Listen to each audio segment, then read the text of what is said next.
ఓంకారేశ్వర స్వామి ఆలయానికి భూమి పూజ చేసిన CM Revanth Reddy, deputy CM బట్టి.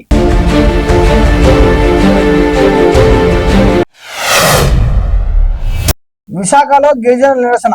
రోడ్డు లేక ఇబ్బందులు పడుతున్నామని గిరిజనులు ఆందోళన వ్యక్తం చేశారు. జీవీఎంసీ గాంధీ విగ్రహం వద్ద నెత్తిపై అడ్డాకులు పెట్టుకుని డోలీ మూతతో నిరసన తెలుపుతూ వెంటనే రోడ్లు నిర్మించాలని ప్రభుత్వాన్ని డిమాండ్ చేశారు.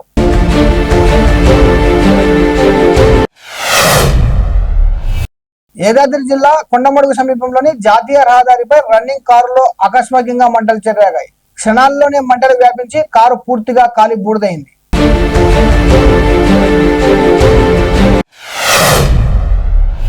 మెదక్లో ఫుడ్ పాయిజన్ కలకలం. నర్సాపూర్లో హల్దీ ఫంక్షన్ లో భోజనం చేసిన 41 మంది అవస్థకు గురయ్యారు. వాంతులు, విరేచనాలతో ఆసుపత్రిలో చికిత్స పొందుతున్నారు. కొందరిని డిశ్చార్జ్ చేయగా మరికొందరిని చికిత్స కొనసాగుతుంది.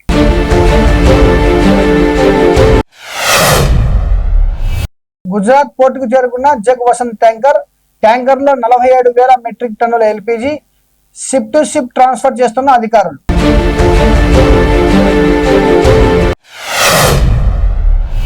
లదక్ లో ఘోర ప్రమాదం. జోజులా పాస్ వద్ద శ్రీనగర్ లెహే రహదారిపై చోటు చేసుకున్న దుర్ఘటన. మంచు చర్యలు విరిగి వాహనంపై పడడంతో 7 మంది మృతి చెందారు. పలువురు గాయపడగా ఆసుపత్రికి తరలించారు. రహదారిని తాత్కాలికంగా మూసివేసి మంచు తొలగింపు పనులు కొనసాగుతున్నాయి.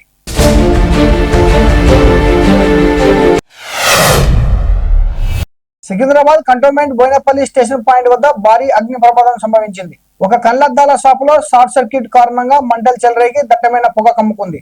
ఆ సమయంలో షాపులో ఎవరూ లేకపోవడంతో ప్రాణ నష్టం తప్పింది. అగ్నిమాపక సిబ్బంది సకాలంలో చేరుకుని మంటలను అదుపు చేశారు.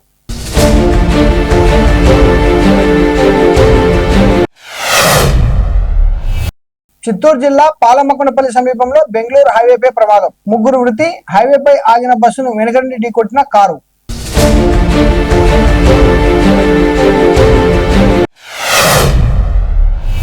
చలో హైదరాబాద్ కు పిలుపునిచ్చిన ఆశా వర్కర్లు.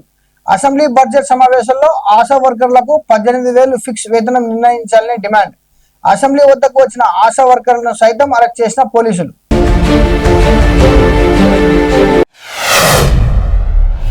యలమంచిలిలో ఉద్రిక్తత. శ్రీరామనవమి వేడుకకు వచ్చిన జనసేన ఎమ్మెల్యేలను అడ్డుకున్న టీడీపీ శ్రేణులు.